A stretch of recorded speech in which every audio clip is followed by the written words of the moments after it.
नमस्कार दोस्तों, स्वागत है आपका चाणक्य क्लासेस के ऑनलाइन प्लेटफॉर्म तिवारी क्लासेस पर। हम लोक देवता का चैप्टर पढ़ रहे थे और उस क्रम के अंदर आज हम दूसरा चैप्टर पढ़ने जा रहे हैं लोक देवता पाबू जी को। तो लोक देवता पाबू जी का चित्र जैसे कि आपके सामने है, लोक देवता पाबू जी। इससे पहले जो हमने पढ़ा था वो पढ़ा था रामदेव जी को। तो दूसरा चैप्टर है ये पाबू जी। सबसे पहले हम लोगों को इनके उपनामों को पढ़ना है कि इनको किन किन नामों से पुकारा जाता है। चित्र में जैसे आपको इनकी घोड़ी दिखाई दे रही है, ब्लैक कलर की केसर कालमी घोड़ी है ये। नाम पढ़ते हैं पहले इनके क्या क्या नाम है, किन किन नामों से इनको पुकारा जाता है। तो चलिए सबसे पहले अपन नाम पढ़ते हैं। नामों में आप याद रखिएगा कि इन्हें लक्ष्मण का अवतार कहा जाता है। लक्ष्मण का अवतार कहते हैं। तो लक्ष्मण का अवतार आपको पूछा जाए किसे कहते हैं तो पाबू जी को। देखिए दंत कथाएं हैं, लोक कथाएं हैं कई, उनके हिसाब से ये लक्ष्मण का अवतार इनको माना गया। एक आधी जगह ऐसा पढ़ने को भी मिलता है कि स्वरूपनखा जो थी, तो स्वरूपनखा जो थी, अपन देखते हैं कि वहाँ वनवास में लक्ष्मण जी के आगे विवाह का या प्रेम का प्रस्ताव रखती हैं तो वो गुस्से में उनकी नाक काट देते हैं। ऐसा कुछ रामायण कथा में देखने को मिलता है। तो थोड़ी समाज के जो लोग हैं उन लोगों ने अपने जनमानस के अंदर ये ऐसी कथा को बनाया हुआ है कि इनको तो लक्ष्मण का अवतार माना जाता है और इनकी पत्नी सुप्यार को वो लोग स्वरूपनखा का अवतार या उनके रूप में उनको मानते हैं। तो कहा जाता है कि ये लक्ष्मण का अवतार है और लक्ष्मण का अवतार इनको थोड़ी समाज के लोग मानते हैं। थोड़ी समाज के लोग जो हैं वो इनको क्या मानते हैं, लक्ष्मण का अवतार। इसके बाद में आप देखिए इनको ऊंट रक्षक देवता कहा जाता है। ऊंट रक्षक देवता कहा जाता है।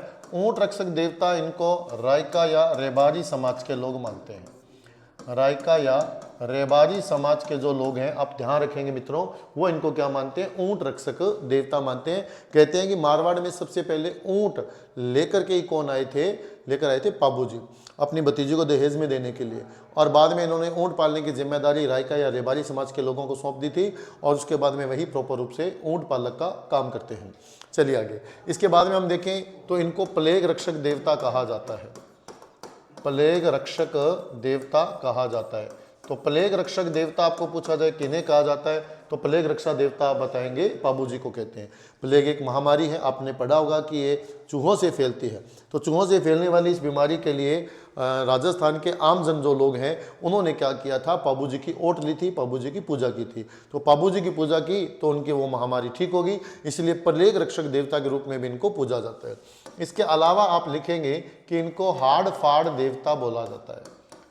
हाड़ फाड़ देवता इनको कहा जाता है। हाड़ फाड़ देवता क्यों कहा जाता है, ऐसे कहा जाता है भी इनको गुस्सा बहुत आता था, क्रोधित थे, सामने वाले को जल्दी से मतलब मार पिटाई पे आ जाते थे, इसलिए हाड़ फाड़ देवता के रूप में इनको कहा जाता है। ये योद्धा होने के कारण, वीर होने के कारण इनको हाड़ फाड़ देवता बोलते हैं। इसके बाद में आप देखेंगे कि इनका एक नाम यह है कि इनको अम्बुवाल कहा जाता है। अम्बुवाल, या एक नाम मिलता है कि इनको सिलाल कहा जाता है। अम्बुवाल या सिलाल भी इनको कहा जाता है। एक नाम ये भी पढ़ने को मिलता है, अम्बुवाल भी मिलता है, सिलाल भी मिलता है। चूंकि ये पीर हैं, मुस्लिम समाज के लोग इनको पीर के रूप में अगर पूछते हैं तो आपको याद रखना है कि ये मेहर मुसलमानों की पीर है। तो कौन से मुस्लिम जो हैं वो इनको पीर मानते हैं, मेहर मुस्लिम। आप लिखेंगे कि ये मेहर मुसलमानों के पीर हैं। मेहर मुसलमानों के पीर हैं। तो मेहर मुसलमानों का पीर आपको पूछा जाए कौन है तो पाबू जी हैं। तो एक बार दोबारा देख लीजिएगा, लक्ष्मण का अवतार है, थोड़ी समाज के लोग मानते हैं। ऊंट रक्षक देवता रायका या रेबारी समाज के लोग मानते हैं। प्लेग रक्षक देवता है ये, और हाड़ फाड़ देवता बोलते हैं अम्बुवाल, सिलाल और मेहर मुसलमानों के पीर।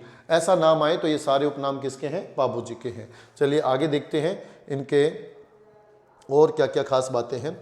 आप देखिएगा कि अगर आपको पूछा जाए इनके जन्म आदि के बारे में तो जन्म की डिटेल देखिए यहाँ मिलती है आपको। पाबू जी जो है इनका जन्म कोल्लू गांव फलोदी में हुआ था 1239 ईस्वी चैत्र अमावस्या को। तो 1239 ईस्वी चैत्र अमावस्या को इनका जन्म हुआ है। फलोदी गांव, फलोदी के अंदर कोल्लू गांव में हुआ है। कोल्लू गांव में ही इनका प्रधान मंदिर है। वर्तमान में प्रधान मंदिर पूछा जाए कोल्लू गांव में ही है, यहीं पर ही इनका मुख्य मंदिर है। और इस मंदिर में जो इनका मेला लगता है वो चैत्र की अमावस्या को ही लगता है। तो चैत्र अमावस्या को ये मेला लगता है, इसी दिन का जन्म माना गया है। इसके बाद में आप पढ़ेंगे कि मोनोवत नैन्सी और मोड़ जी आसिया हुए। आसिया मोड़ जी ने पाबू जी राठौड़ की जीवनी लिखी है, तो उस जीवनी के अंदर वो क्या लिखते हैं, या मनोहर नैनसी ने अपनी ख्यात में क्या लिखा है, उन्होंने कहा है कि बाड़मेर से 8 कोस आगे एक खारी खावड़ के पास जूना गांव पड़ता है। जूना, ये नाम रखना है, जूना गांव, यहाँ पे इनका जन्म हुआ। अब आपको 2 बातें ध्यान रखनी है। अगर सीधा प्रश्न आए कि भाई बाबूजी का जन्म कहाँ हुआ, आप बता दीजिए कोल्लू गांव, फलोदी, ठीक है। अगर उसमें ऑप्शन जूना गांव हो या फिर ये नाम हो कि मनोहर नैनसी और मोरजी आसिया के अनुसार बाड़मेर से 8 कोस आगे खारी खावड़ के पास कौन सा गांव है जहाँ इनका जन्म हुआ था, तो आप बताएंगे जूना गांव है। इतना आपको याद रखना है। चलिए अब इनके माता पिता आदि की जानकारी हम प्राप्त करते हैं। देखिए इनके माता पिता का नाम अपन यहीं पढ़ लेते हैं। इनके पिता का नाम क्या था, पिता का नाम आप बताएंगे धांधल जी राठौड़ था। इनके पिता का नाम धांधल जी राठौड़ था। इनकी माता जी जो हैं उनका नाम, देखिए अलग अलग बुक्स में अलग अलग सिस्टम मिलता है, फिर भी ये कहा जाता है कि धांधल जी की जो पत्नी है उनका नाम कमला दे है, और कमला दे के बारे में ये माना गया है कि वो एक अप्सरा थी। कुछ किताबें तो कहती है कमला दे ही अप्सरा है, कुछ कहते हैं कि कमला दे अलग है और किसी अप्सरा से विवाह किया था वो अलग है, तो दोनों कंसेप्ट मिलते हैं। तो धांधल जी राठौड़ और कमला दे, ये आपको नाम याद रखना है। इनके पुत्र का नाम क्या है, वीर पाबूजी है, पाबूजी राठौड़ है, ये आपको याद करना है। चलिए और इनके परिवार की डिटेल पढ़ते हैं, कहानी भी अपन देखेंगे थोड़ी सी। पाबूजी जो है इनके एक भाई है, भाई का नाम आपको पूछा जाए तो बड़े भाई है, बड़े भाई का नाम था बड्डोजी राठौड़, ठीक है। तो इनके बड़े भाई हैं, बड़े भाई का नाम क्या था, बड्डोजी राठौड़। भाई हैं तो पक्का भाभी होंगी, तो भाभी का नाम था केसर कंवर, भाभी का नाम क्या था, केसर कंवर। भतीजा है, इन दोनों की जो संतान है, भाई भाभी, इनकी संतान होगी, तो इनकी संतान है तो पाबूजी के क्या लगेगी, भतीजा। तो पाबूजी के भतीजा हैं जिनका नाम है रूपनाथ जी, या इनका एक नाम मिलता है झरड़ा जी, या एक नाम मिलता है बालकनाथ। और बालकनाथ जो नाम है इनका वो हिमाचल प्रदेश में बताया जाता है कि हिमाचल में इनको किस नाम से जाना जाता है, हिमाचल प्रदेश में इनको बालकनाथ, यहाँ राजस्थान में रूपनाथ जी या झरड़ा जी के नाम से इनको जाना जाता है। ये पाबूजी के भतीजे हैं और इनको भी एक लोक देवता के रूप में राजस्थान में पूजा जाता है। चलिए मित्रों, अब ये देखते हैं कि बहन का नाम क्या था। बहन का नाम आपसे पूछा जाए तो बहन का नाम आप बताएंगे सोनाबाई। बहन का नाम क्या था, सोनाबाई। या एक नाम और मिलता है कई जगह पे इनका, वो है पेमल दे, पेमल दे। तो सोनाबाई या पेमल दे, ये एक ही लड़की के नाम बताए गए हैं कि सोनाबाई भी बोलते हैं उनको और पेमल दे भी बोलते हैं। एक बहन है और एक बहनोई। बहनोई का नाम है जींदराव खिंची, जींदराव खिंची। तो ये खिंची शासक है, जींदराव खिंची से इनका विवाह हुआ था। बहन का नाम सोनाबाई या पेमल दे, इनके जो पति हैं उनका नाम क्या था, जींदराव खिंची। ये रहने वाले थे जायल प्रदेश के, जायल वर्तमान में नागौर में पड़ता है, तो जायल प्रदेश नागौर के ये रहने वाले थे। इनकी आप बात याद रखेंगे, दोबारा सुन लो। बड़े भाई का नाम क्या था, बड्डोजी। बहन का नाम क्या है, सोनाबाई। बड्डोजी की जो पत्नी है उनका नाम क्या है, केसर कंवर। बड्डोजी के पुत्र जो पाबूजी के भतीजे उनका नाम है रूपनाथ। बहन का नाम सोनाबाई या पेमल दे। बहनोई का नाम है जींदराव खिंची जो जायल नागौर के रहने वाले। घोड़ी का नाम क्या है, केसर कालमी।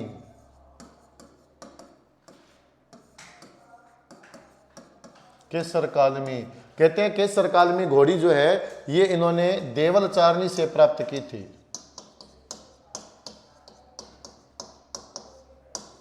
देवल चारनी से, चारण समाज की एक गोपालक महिला है देवल, तो उन देवल से ये प्राप्त की थी, चारण समाज से रिलेटेड है।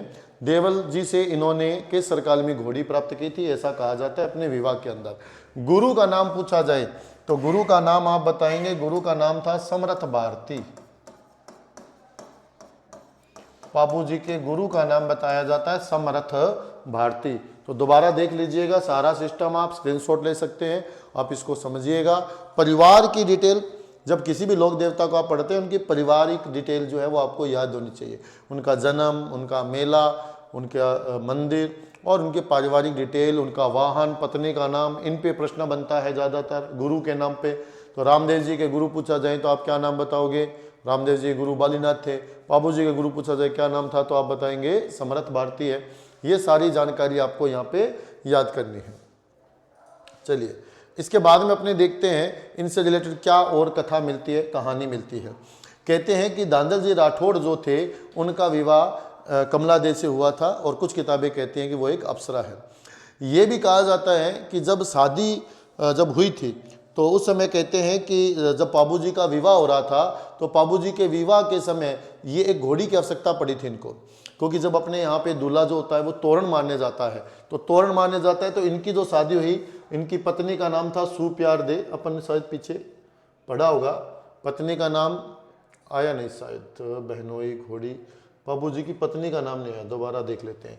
देखो पत्नी का नाम मैंने आपको बताया सुप्यार दे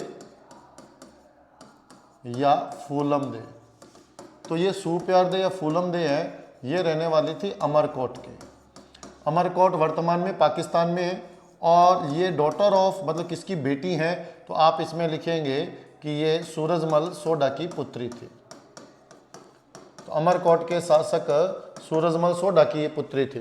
कहते हैं अमरकोट वालों के रिवाज है कि यहाँ पे तोरण हाइट पे लगाया जाता है। उस हाइट वाले तोरण को मारने के लिए अच्छी हाइट की घोड़ी भी चाहिए। तो कहते हैं माँ देवल के पास एक घोड़ी थी, देवल जी चारण के पास एक घोड़ी थी केसर काल में। कुछ किताबें, कुछ बुक्स ये कहती हैं कि केसर काल में जो घोड़ी है वो पूर्व जन्म में पाबूजी की माता है कमला दे या अप्सरा के रूप में जो थी, वही अगले जन्म में केसर काल में घोड़ी के रूप में जन्म लेती हैं। अलग अलग कथाएं इसे मिलती हैं। कहते हैं कि सूरजमल सोडा कि यहाँ पे अमरकोट के अंदर ये रिवाज था कि तोरण ऊंची लगानी है, तो ऊंची तोरण के लिए जो अच्छी हाइट की घोड़ी चाहिए थी, उसके लिए उन्होंने देवल चारनी जी से संपर्क किया।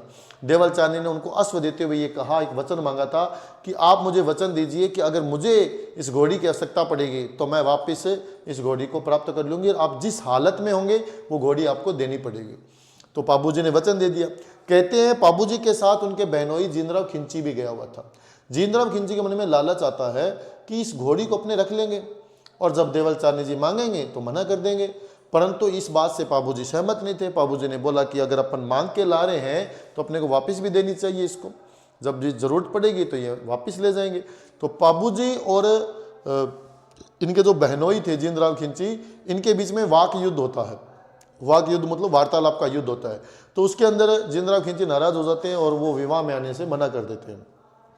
यह भी कहा जाता है कि पाबूजी की जब शादी हो रही होती है तो उस शादी के समय जिंदराव खिंची जो है वो चले जाता है देवल चारनी के यहाँ पे, और उनकी गायों को खोल के ले जाता है। कहा जाता है कि इधर फेरे हो रहे थे, और जब फेरे हो रहे थे तो फेरों के अंदर जो घोड़ी है वो जोर जोर से हिनाने लगी। तो पाबूजी को समझते देर ना लगी कि देवल चारनी जो है वो कोई संकट में है। उन्होंने तुरंत ही अपनी पत्नी सुप्यार दे को रुकने का आदेश दिया। चौथा फेरा चल रहा था। तभी तो राजस्थान में एक परंपरा चल रही है कि 4 फेरे जब होते हैं, और 4 फेरे होने की जो परंपरा है ये पाबूजी राठौड़ की वजह से चल रही है। तो चौथा फेरा उन्होंने बीच में ही रोका। अपनी पत्नी सुप्यार दे को बोला कि आप रुको, आप मेरा वेट करो। मैं गया और आया। अब जैसे ही फेरों से जाने लगे, बड़े भाई बड्डो जी ने पूछा क्या बात है भाई, ऐसा क्यों उधर जा रहे हो, तुम लोग कहाँ जा रहे हो, क्या चक्कर है? तो उन्होंने बताया कि इस तरीके से ये घोड़ी हिना रही है। कुछ किताबें कहते हैं कि देवल चारनी जी खुद स्वयं भी पहुंच गई थी। तो जो भी घटना घटित हुई, तो बड्डो जी बोले कि पाबूजी को कि मैं आपके साथ चलता हूँ, अपन मिल करके जिंदराव खिंची से युद्ध करेंगे। तो कुछ सहयोगियों को साथ लेके चांदा डेमा, हरमल रायका, सलजी सोलंकी, सावन सिंह, ये 5 सहयोगी हैं। इन सबको साथ लेकर के वो जाते हैं युद्ध करने, और उस युद्ध में पाबूजी और उनके बड़े भाई बड्डो जी जो है वो वीर गति को प्राप्त हो जाते हैं। तो ये यहाँ पे क्या है, जिंदराव खिंची इस युद्ध को जीत जाता है। परंतु अगर जिंदराव खिंची युद्ध को जीता है तो इसका मतलब अभी कथा खत्म नहीं हुई है, क्योंकि अभी पिक्चर बाकी है भाई, सीधी सी बात है। क्योंकि यहाँ पर असत्य जीता है, सच जो है ना वो छिप गया है और असत्य की विजय हो गई। तो ये तो सिस्टम उल्टा हो गया। इसके लिए कहा जाता है कि बाद में इसका दूसरा जो कथा है वो क्या है, वो आती है रूपनाथ जी की। रूपनाथ जी ये कहते हैं, रूपनाथ जी जो हैं उनको हम जरडा जी या बालकनाथ के नाम से जानते हैं, और हिमाचल प्रदेश में वो नाथ संप्रदाय के संत बन के रहा करते थे, बचपन वहीं बीता। तो जब उनको ये समाचार मिलता है कि मेरे फूफा ने मेरे पिता और मेरे चाचा की हत्या कर दी है, तो रूपनाथ जी बड़े गुस्से होते हैं, और वो गुस्से के अंदर ये प्रण करते हैं कि मैं अपने फूफा जिंदराव खिंची को मार कर ही रहूँगा और अपने पिता और चाचा की हत्या का बदला लूँगा। कहते हैं कि रूपनाथ जी वहाँ आते हैं, जायल पर आक्रमण करते हैं, और युद्ध होता है जिंदराव खिंची से, और उस युद्ध में जिंदराव खिंची को मार करके अपने पिता और चाचा पाबूजी की हत्या का बदला लेते हैं। तो इस तरीके की ये कथा मिलती है। पर आपको कथाएं सुनाने वाले देखिए बहुत हैं, और बहुत सारे ऐसे टीचर्स भी हैं जो आपको खूब सारी लंबी लंबी कथाएं सुनाते रहेंगे, पर कथाओं से काम नहीं चलने वाला। मैंने जानबूझ के शॉर्ट में आपको थोड़ी ये बातें बताई है ताकि आपका जुड़ाव हो जाए। परंतु प्यारे बच्चों, अगर आपको अच्छा पढ़ना है, अगर आपको सिलेक्शन करवाना है, तो आपको वो ऑथेंटिक जो चीज़ें हैं, वो जो बातें हैं, उनको बड़ा ध्यान से सुनना पड़ेगा। क्योंकि अकेली कथाओं से, बड़ी बड़ी कहानियों से, है ना, हंसने हंसाने से ये अभी पार नहीं पड़ने वाली। अभी जिस तरीके के पेपर हमारे बन रहे हैं ना, आपको टेक्निकल चीज़ें हैं ना, ये सीखनी पड़ेंगी। कोई कथाएं गाने वाले यूट्यूब पे और ऑनलाइन प्लेटफॉर्म पे बहुत सारे हैं, तो कथाएं कम और टेक्निकल ज़्यादा, इसको ध्यान में रखते हुए पढ़ना है। तो अब अपने को ये पढ़ना है कि इनसे रिलेटेड क्या बातें, क्या प्रश्न और आ सकते हैं। पहला देखो इंपॉर्टेंट चीज़ आपको क्या पढ़नी है, पहली इंपॉर्टेंट बात ये पढ़नी है, आपको पूछा जाएगा कि बीच फेरों से खड़े होकर कौन गए थे, तो पाबूजी गए थे। तो आप याद रखेंगे पाबूजी अपने विवाह में फेरों के बीच उठ कर गए, फेरों के बीच उठ कर गए। पहली बात तो ये, फेरों के बीच में उठ के गए। कितने फेरे हुए थे? चौथा फेरा चल रहा था, ठीक है। अब दूसरी बात क्या आएगी, तो दूसरी बात आएगी है, आपको दूसरी बात क्या याद रखनी है, देवल चारणी की गायों को जींदराव खिंची से मुक्त करवाने के लिए, ये मैं नोट्स ही बनवा रहा हूं आप लोगों के, तो ऐसे नोट्स बना लीजिए आप लोग साथ में, है ना। वीडियो देखते रहिए और साथ में नोट्स के रूप में ही मैं आपको पढ़ाऊंगा। ऐसा नहीं है कि सिर्फ कहानियां गा रहा हूं, लिख कम रहा हूं, ये काम नहीं चलेगा। पूरा लिखूंगा बोर्ड पे, पूरी कहानी आपको अच्छे से बताऊंगा, कंसेप्ट क्लियर करूंगा, और फिर इसको अच्छे से आप नोट्स बना करके, आप चाहे इसको आप इसकी पीडीएफ को पढ़िएगा, पीडीएफ भी डाल देंगे, पीडीएफ को पढ़िए, चाहे आप इसके स्क्रीनशॉट्स लीजिए, चाहे आप हाथों हाथ साथ साथ लिखते रहिए, एज यू विश, जैसे आपको अच्छा लगे वैसे कर लीजिए। परंतु आपको अन्य कोई किताब पढ़ने की आवश्यकता नहीं पड़ेगी। जो मैं मटेरियल कराऊंगा वो परीक्षा में जरूर आएगा, ये ध्यान रखिए आप लोग, ठीक है। देवल चारणी की गायों को जींदराव खिंची से मुक्त करवाने के लिए, मुक्त करवाने के लिए देचू गांव वर्तमान में फलौदी में पड़ता है, देचू गांव में युद्ध किया, देचू गांव में युद्ध किया। और देवल चारणी की गायों को अपने बहनोई जींदराव खिंची से बचाने के लिए उन्होंने देचू गांव फलौदी में युद्ध किया था। ये आपको याद रखना है। तो आपको एग्जामिनर क्या पूछ सकता है कि किसकी गायें थी? गायें थी माँ देवल चारणी की, है ना। किससे मुक्त करवाना था? जींदराव खिंची से। कहाँ पे युद्ध हुआ? देचू गांव में युद्ध हुआ था। ये आपको याद रखना है। और इस युद्ध के अंदर, ये तो मैं बोल के बता देता हूँ कि पाबूजी और बड्डो जी दोनों के दोनों वीर गति को प्राप्त हो गए थे। फिर आप लिखेंगे, क्या लिखेंगे कि बाद में जो दूसरा युद्ध हुआ है वो किसका हुआ? तो रूपनाथ जी का हुआ। अब रूपनाथ जी का युद्ध किसके साथ हुआ है? तो आप बताएंगे जींदराव खिंची के साथ हुआ, जींदराव खिंची के साथ हुआ। भाई इस युद्ध में कौन जीता कौन हारा? तो आप ध्यान रखेंगे इस युद्ध के अंदर रूपनाथ जी जो है इनकी विजय हुई, ये विजयी रहे, रूपनाथ जी विजयी रहे। और इस युद्ध में पराजित कौन हुआ, कौन मारा गया? इसके अंदर जींदराव खिंची मारा गया। तो इसमें ये विजय रहे थे रूपनाथ जी, ये मारा गया जींदराव खिंची। इस तरीके से रूपनाथ जी ने अपने पिता और चाचा की हत्या का बदला लिया था। तो ये पूरी स्टोरी मैंने आप लोगों को ऐसे बता दी है, आप याद रखेंगे। अब आपको याद रखना है कि जो पाबूजी है ना, उनको भी एक लोक देवता के रूप में पूजा जाता है, और जो रूपनाथ जी हैं इनको भी एक लोक देवता के रूप में पूजा जाता है। तो दोनों की अपने बात करते हैं, तो आप थोड़ा ध्यान दीजिएगा बात पे। अगर आपको ये पूछा जाए कि पाबूजी का मंदिर कहाँ पे है भैया, पाबूजी का मंदिर, तो पाबूजी का मंदिर तो मैंने आप लोगों को बता ही दिया कहाँ पे है, ठीक है। इसी में आप याद रखना रूपनाथ जी का मंदिर भी पूछा जा सकता है।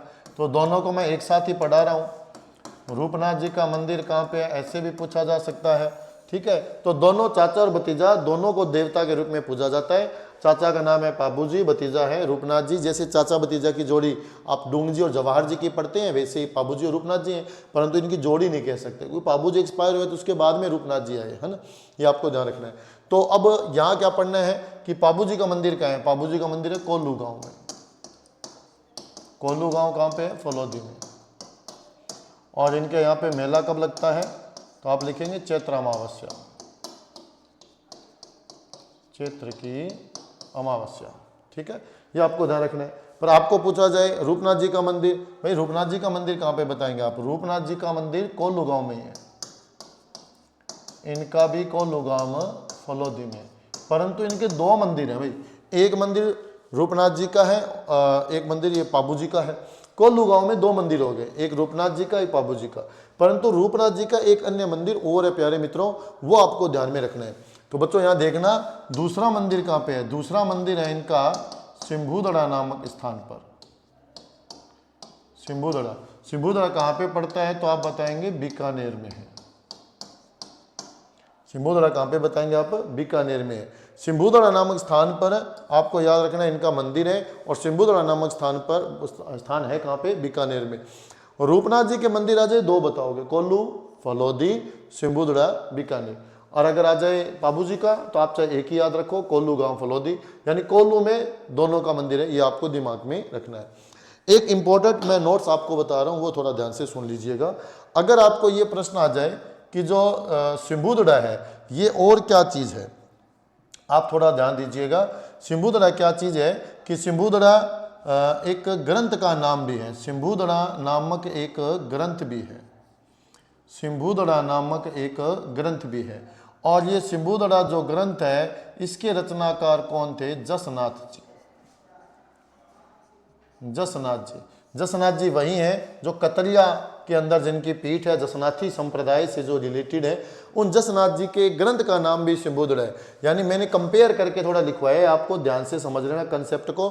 अगर प्रश्न आ जाए सिंभूदड़ा नामक जगह, तो सिंभूदड़ा नामक जो जगह है उसका मंदिर आपको पूछा जाए किसका है, तो सिंभूदड़ा में आप मंदिर किसका बताओगे? सिंभूदड़ा में मंदिर है आपके रूपनाथ जी का। और अगर पूछा जाए सिंभूदड़ा ग्रंथ का रचनाकार कौन है, तब जसनाथी संप्रदाय के प्रवर्तक जसनाथ जी जो हैं उन्होंने ग्रंथ लिखा था जिसका नाम क्या था? सिंभूदड़ा ग्रंथ।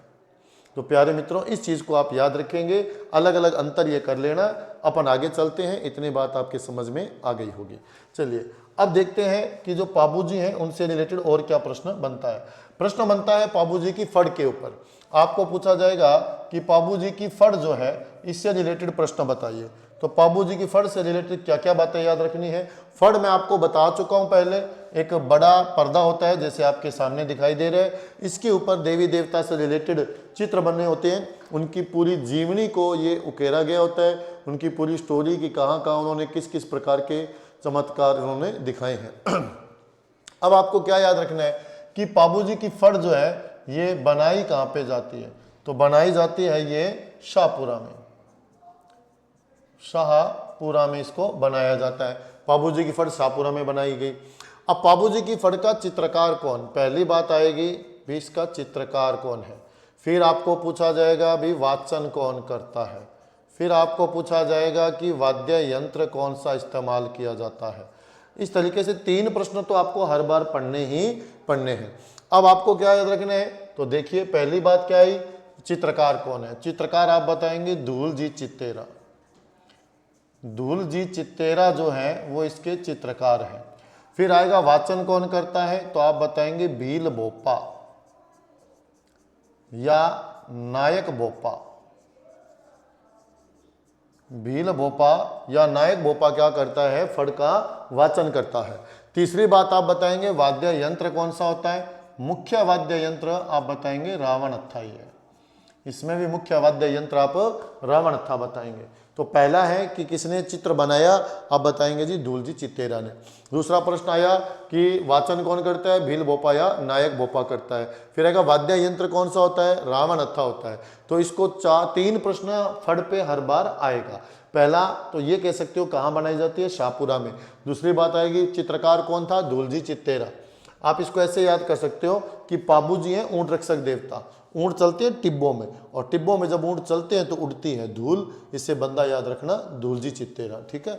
भील या नायक भोपा इसके भोपे हैं, और वाद्य यंत्र रावणत्था जो तत् श्रेणी का वाद्य यंत्र होता है, यानी तार वाला वाद्य यंत्र होता है। अब इंपॉर्टेंट बात क्या आती है, इंपॉर्टेंट एक बात यह आएगी आपको, वो ये पूछेगा कि भाई इसके अंदर और क्या खास बात है। खास बात आप ये बताएंगे इसमें कि एक प्रकाश जी जोशी एक करके हैं, चित्रकार हुए हैं प्रकाश जी जोशी। इन्होंने क्या किया था, पाबू जी की एक मिनिएचर फड़ बनाई थी। पाबू जी की एक मिनिएचर फड़ बनाई थी। मिनिएचर फड़ का मतलब है छोटी फड़ बनाई थी। तो छोटी फड़ किसने बनाई थी, प्रकाश जी जोशी ने। और इसके लिए इनको मिनिएचर फड़ के लिए इनको सन 2011 के अंदर राष्ट्रपति सम्मान मिला था। तो राष्ट्रपति सम्मान से सम्मानित किया गया है, किसको किया गया है, प्रकाश जी जोशी को। ये आप ध्यान रखेंगे। और इंपॉर्टेंट बात क्या है, एक बात और छोटी सी बता देता हूं कि ये जो पाबू जी की फड़ है, ये राजस्थान की सर्वाधिक लोकप्रिय फड़ है। राजस्थान की सबसे लोकप्रिय फड़ है। राजस्थान की सबसे लोकप्रिय फड़ आपको पूछा जाए तो आप कौन सी बताएंगे, पाबू जी की फड़ है। तो प्रकाश जी जोशी ने मिनिएचर फड़ बनाई, ये लोकप्रिय फड़ है। वाद्य यंत्र रावणत्था है, वाचन भील या नायक भोपा है, और चित्रकार धूलजी चित्तेरा है। इतनी सारी बातें आपको इसमें ध्यान से देखनी है, पढ़नी है। चलिए आगे चलते हैं। अगला शब्द आ रहा है कि पाबू धनीरी वाचना। पाबू धनीरी वाचना क्या होती है।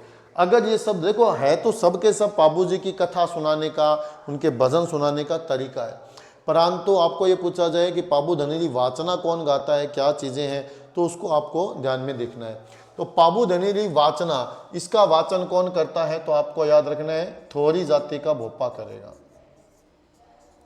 थोरी जाति का जो भोपा होता है, थोरी जाति का भोपा, वो पाबू धनीरी वाचना गाएगा।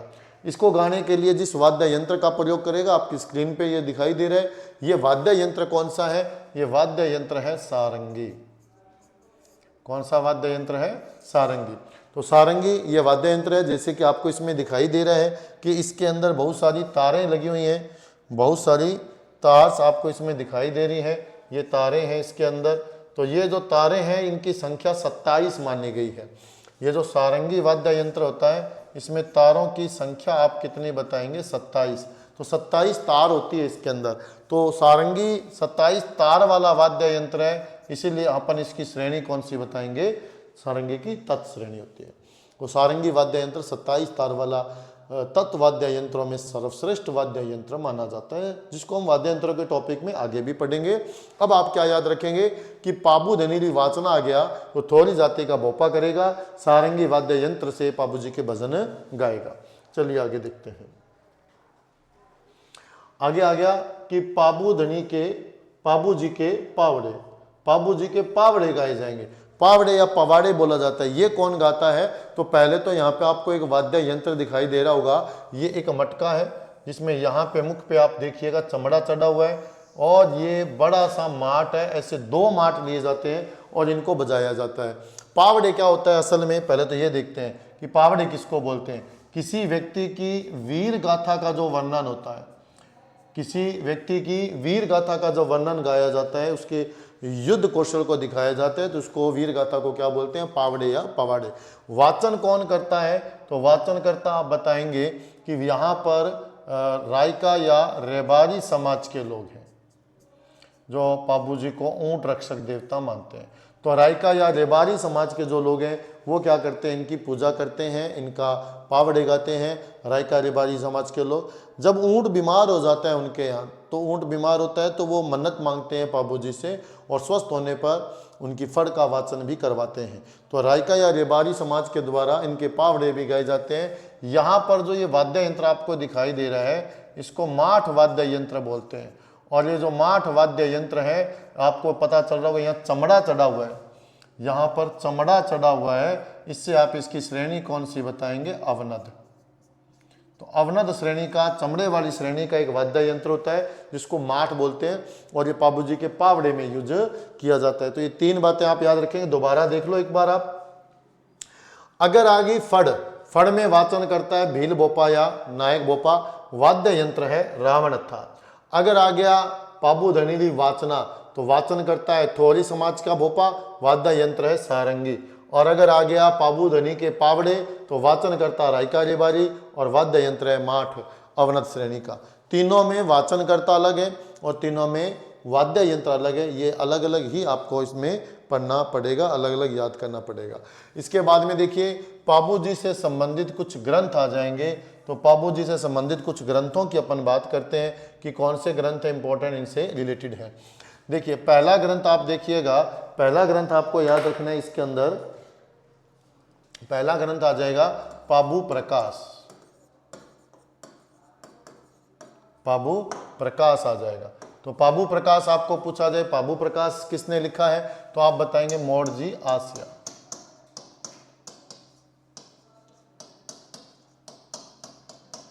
मोड़जी आसिया। प्रकाश क्या होता है? प्रकाश असल में किसी व्यक्ति विशेष की जीवनी होती है, किसी राजा की या किसी समाज सुधारक की या किसी योद्धा की या किसी संत की या किसी देवता की। जब हम जीवनी लिखते हैं तो उसको मोस्टली राजस्थानी में या मारवाड़ी कल्चर में उसको प्रकाश कहा जाता है, उसके जीवन पे प्रकाश डालना है। तो आपको ध्यान रखना है पाबू प्रकाश से मोड़जी आसिया ने इनकी जीवनी लिखी। दूसरा जो ग्रंथ है उसका नाम है पाबूजीरा छंद। तो पाबूजीरा छंद किसने लिखा, आप बताएंगे मैं हाजी बिठू, मैं हाजी बिठू, या इनको कई किताबों में मेह कवि भी लिखा गया है। तो मेह कवि या मेह हाजी बिठू जो है उन्होंने पाबूजीरा छंद लिखा। उसके बाद में आ जाए कि पाबूजीरा दूहा, दूहा मतलब दोहे। तो दोहे किसने लिखे थे? लघराज ने, लघराज। आपको पूछा जाए पाबूजीरा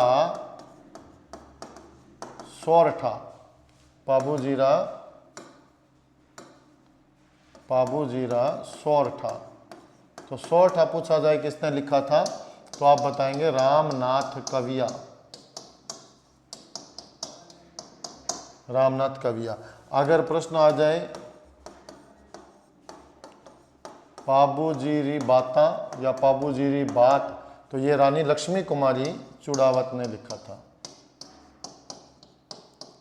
रानी लक्ष्मी कुमारी चुड़ावत ने, जो अपने पास में जो रावतसर शहर है आपने सुना होगा, ये रावतसर शहर की वहाँ की रानी थी, रावतसर रियासत की वहाँ की रानी थी रानी लक्ष्मी कुमारी चुड़ावत, जो कि एक राइटर थी। इन्होंने राजस्थान की विभिन्न कथाओं को इन्होंने लिपिबद्ध किया, अपनी पुस्तक में इन्होंने स्थान दिया था। विभिन्न प्रकार के ग्रंथ इन्होंने लिखे हैं, पाबू जी पे लिखा, गोगा जी पे लिखा, काफ़ी सारे ग्रंथ आपको मिल जाएंगे। आगे से आगे देवी देवताओं में ये आते जाएंगे। फिर आपको याद रखना है, पहली बार पढ़ रहे हैं तो पाबूजीरी बात या पाबूजीरी बाता, ये ग्रंथ किसका है? रानी लक्ष्मी कुमारी चुड़ावत का है। पाबूजीरा सोरठा रामनाथ कविया का है। पाबूजीरा दूहा लघराज का है। और पाबू प्रकाश जो है ये किसका है? मेहाजी बिठू का, पाबू प्रकाश सॉरी मोड़जी आसिया का। ठीक है, इस तरीके से इनके चारों ग्रंथ हैं। एक प्रश्न कई बार इंपॉर्टेंट पूछ लिया जाता है, मैं वैसे ही आपको बता रहा हूं बोल के, कि झुकी हुई पाग और केसर कालमी घोड़ी के लिए कौन फेमस है? तो केसर कालमी घोड़ी और झुकी हुई पगड़ी के लिए, पगड़ी झुका के पहनते थे, उसके लिए फेमस कौन है? पाबू जी हैं। ये आपको ध्यान में रखना है। इसके अलावा आप लोग थोड़ा और याद रखना, कहते हैं कि इन्होंने आना बघेला नामक कोई एक शासक था, जो कि एक अत्याचारी शासक था। इस अत्याचारी शासक ने क्या किया था? अपने 7 थोरी भाइयों को निष्कासित कर दिया था, अपने राज्य से निष्कासित कर दिया था। तो वो भी आपसे प्रश्न कर लिया जाता है कि किन 7 थोरी भाइयों को निष्कासित किया था। तो आप उसमें बताएंगे कि चांदा, देवा, खापू, पेमा। चांदा, देवा, खापू, पेमा, 4 लोग ये हो गए। चांदा, देवा, खापू, पेमा, खलमल, खंदार और चासल। खलमल, खंदार और चासल। तो ये आपको 7 भाई याद रखने हैं। चांदा, देवा, खापू, पेमा, खलमल, खंदार, चासल, ये नाम आ जाए। ये 7 भाई हैं जिनको आना बघेला ने बाहर कर दिया था और इन सबको यहाँ पर शरण दी थी, पाबू जी ने शरण दी, पाबू जी ने शरण दी थी। ठीक है, इनमें से चांदा जैसे नाम आ रहा है ये सहयोगी भी है। आपको ये ऐसा भी पूछ लिया जाए कि भाई इनके सहयोगियों के नाम बताओ, तो इनके सहयोगी जब आपसे पूछा जाएगा कि भाई पाबू जी के कुछ सहयोगी थे उनके नाम बताओ, तो पाबू जी के सहयोगियों में आप क्या लिखेंगे? चांदा, पहला है चांदा, दूसरा है डेमा, हरमल रायका। हरमल रायका जो है ये वो मुख्य ऊंट पालक व्यक्ति है कि जब पाबूजी ऊंट लाए थे तो सबसे पहले हरमल रायका को यह कार्य सौंपा गया था ऊंट पालने का। नंबर 4 है सलजी सोलंकी और 5वें सहयोगी के रूप में नाम आता है सावंत सिंह। तो चलिए मित्रों, आपको अगर ये इस तरीके का प्रश्न आ जाए, क्योंकि कथाओं कहानियों से बाहर निकलो, अभी अब सियाने बन जाओ, है ना। बड़े बड़े कोचिंग सेंटर वाले सिर्फ आपको कहानियाँ कथाएं सुना रहे हैं और उस पर कुछ भी नहीं है। इधर कहानी चल रही है, इधर कहानी चल रही है, हंस रहे हैं हम, कोई मतलब नहीं है। कंसेप्ट क्लियर कर लो, प्रश्न इनमें से आना है। कहानियों में से कोई प्रश्न नहीं पूछेगा, देवी देवताओं में से फालतू में आपको ऐसे ही बता रहे हैं। तो चांदा, डेमा, हरमल रायका, सलजी सोलंकी, सावंत सिंह, ये 5 सहयोगी हैं। और अगर 7 वे भाइयों के नाम आ जाए तो चांदा, देवा, खापू, पेमा, खलमल, खंदार और चासल, ये आप नाम याद रख लेना। ऐसे करके कुछ प्रश्न आ जाते हैं, इनको आप याद करेंगे। पाबूजी से रिलेटेड पूरा कंसेप्ट हमारा क्लियर हुआ है अच्छे से। आप इसको पढ़ना, कहाँ मंदिर है, क्या बातें हैं, पूरा हमने इसको पढ़ लिया है। ठीक है, एक लास्ट बात मैं आपको एक और बता देता हूँ। ऐसे मन कर रहा है, मन ये कर रहा है कि पाबूजी का जो मेला लगता है, उस मेले का मेला लगता है चैत्र अमावस्या को, और इस मेले के अवसर पर एक नृत्य किया जाता है, वो है थाली नृत्य। कौन सा नृत्य किया जाता है? थाली नृत्य। तो ये भी कई बार एग्जाम में पूछ लेते हैं, थोड़ा आप इसको भी याद रखना कि कौन सा इनका नृत्य होता है मेले के अवसर पे। आप बताएंगे थाली नृत्य किया जाता है। तो भाई अगला जो देवता है, अगले जो लोक देवता है, उनको हम अगले वीडियो में पढ़ेंगे। और तब तक के लिए जय हिंद, वंदे मातरम।